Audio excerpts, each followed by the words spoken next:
Welcome back to State of the Nation tonight with me, Matt Goodwin. Now, the Chagos Islands story just gets stranger by the day. Not only has Prime Minister Keir Starmer refused to say whether the payment of up to £18 billion to Mauritius will be included in the defence spending increase, but now one of the international judges who ruled on the case, get this, has chimed in on the reparations debate. Patrick Robinson, a Jamaican judge who previously served on the International Court of Justice, has claimed that the UK should now pay, wait for it, £18 trillion in slavery reparations because we have £18 trillion kicking about. Well, I'm joined now by the historian and broadcaster Rafe Heydel-Mankoo, as well as my excellent panel tonight. We've got former MEP Patrick O'Flynn and founder of Novara Media, Aaron Bastani. Rafe, why are people in the elite class so obsessed with the issue of slavery reparations?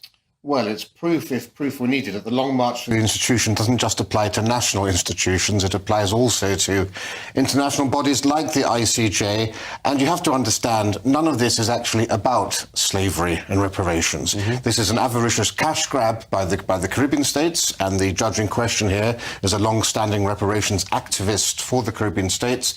And also from the left, of course, this is an attempt to undermine Britain and the West and use the politics of victimhood and post-colonial imperial guilt to do that. And once you look at it through that lens, then you begin to understand the geopolitics here and what's going on. It's no surprise either that another judge on the ICJ was a former member of the communist government who now sits on there, who also voted on Chagos. Russia also trying to influence the ICJ on Chagos to essentially add costs to Britain as penalty for its position in the Ukraine war. And you know this is not about slavery, because if this was about slavery, you would have them equally vocal about the plight of modern slaves today, where 7 in every 1,000 Africans is a slave. 10 million people. The CNN reported that hundreds of slaves are sold every week in Libya. There are 800,000 slaves in Cameroon. So where are these people protesting outside the high commissions of Niger, of Nigeria, outside the Sudanese embassy? The fact that they are more concerned about the plights of people 200 years ago rather than those people we can save today speaks volumes about all of this. And of course, this thing about 18 trillion came out at a speech that this judge gave standing next to Sadiq Khan, a man who constantly lectures Britain about its role in the slave trade, wants a museum for slavery, yet he's always telling us that he's the son of a Pakistani bus driver. He went on an official visit to Pakistan, the global centre of slavery, and not one did he raise the topic. That, I think, speaks volumes. We've also read today this remarkable story, I mean, I've just shared it on X, that we're taking down portraits of people like Nelson, probably the greatest naval commander that ever lived, and we're putting up portraits of Yvette Cooper. Now, I can't think of a single thing Yvette Cooper has ever achieved apart from losing control of our borders. And that, to me, seems to also play into what you're saying, in that people like Nelson apparently had some sort of loose connection with slavery, and yet here's the morally righteous, I would argue, narcissistic Labour MPs like Yvette Cooper being put up, and simply because I think she's a woman, that seems to be the only qualification. I mean, what is going on here? Well, this is yet again part of the broader war in our history. It's no coincidence that the people who've been brought down in terms of pictures and so forth are our greatest heroes, you know, the giants of history, who we're now told are villains. There is no evidence whatsoever that Nelson supported slavery. The leading biographer of Nelson said the one letter that's held up as evidence was actually doctored after his death. But yet we've seen his portrait go down. We've mysteriously had William Wilberforce, the abolitionist of slavery, have his picture taken down. And 4 pictures of Elizabeth I have come down, whilst 4 of Lindsay Hoyle, the Speaker, have gone up. Someone please explain the logic behind that to me. Aaron, the left hates our history and hates who we are. Lindsay Hoyle, this giant of contemporary politics.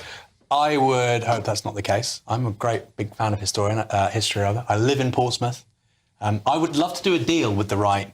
I would say, look, let's bring a few more things into public ownership and we can have a Nelson's column twice the size of the one in Trafalgar Square. Have it right as you enter. Well, we're going to get an Yvette Cooper column at this rate. Let's do the deal. Yeah, no, I mean, Cooper's column definitely can't happen. In all seriousness, I love history, and I think it's very important to have a good understanding of history, for better and worse. You mentioned the Museum of Slavery. There is, of course, already a Museum of Slavery in Liverpool. I'm not averse to that. I think it's really good that we teach young people everything they should and need to learn about British history, from the Industrial Revolution to the Agricultural Revolution to, of course, overseas empire.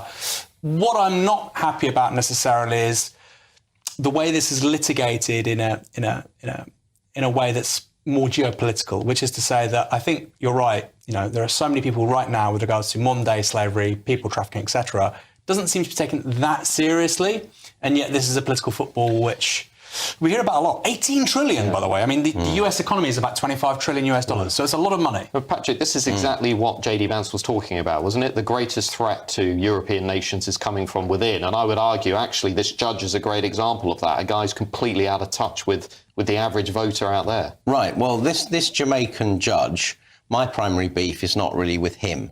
He's doing an outrageous grift to try and get money out of Western nations. The responsibility is with the leaders of Western nations, particularly with our own government, which is entertaining talks with the Commonwealth about reparations, right? Which is outrageous. And that's what started off the Chagos deal, incidentally, when the Foreign Office persuaded the last Tory government with James Cleverly to initiate a negotiation. Now, one thing I will say for David Cameron, of all people, is when he became Foreign Secretary, he saw it as a pig in a poke. He pulled the plug on it, but we'd already had 9 rounds of talks by then, and it kind of set the basis for David Lammy, who has spoken in the House of Commons as if he was a Caribbean national rather than the British Foreign Secretary, to drive on the deal with Starmer and his international lawyer mates. The fault here is with our own governing class, and that's what JD Vance was 100% correct about. Not just the British, across Western Europe. In Eastern Europe, they tend to take a rather more robust position. I couldn't see the Poles or the Hungarians tolerating this kind of approach to their national history. Rafe, everyone out there is going to be asking the same question. OK, we can sit here and complain about this stuff all day long. What do we do about it? How do we push back against this war on our history, this war on our past? Well, we need to actually put Britain first again, if I can say that, both governmentally but also with our education system.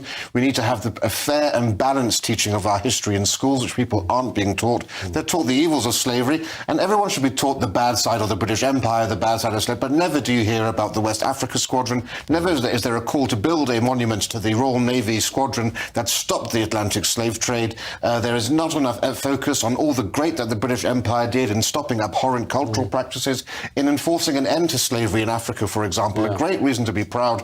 There were more Africans held in bondage by other Africans than ever crossed the Atlantic, and the British and the French stopped them enslaving each other. That's what we need to do, and we need a foreign secretary who realises that being foreign secretary means you don't put foreign interests first, you put British interests first, and unfortunately our government is prioritising the ideology of post-colonialism over our own national economic and security interests.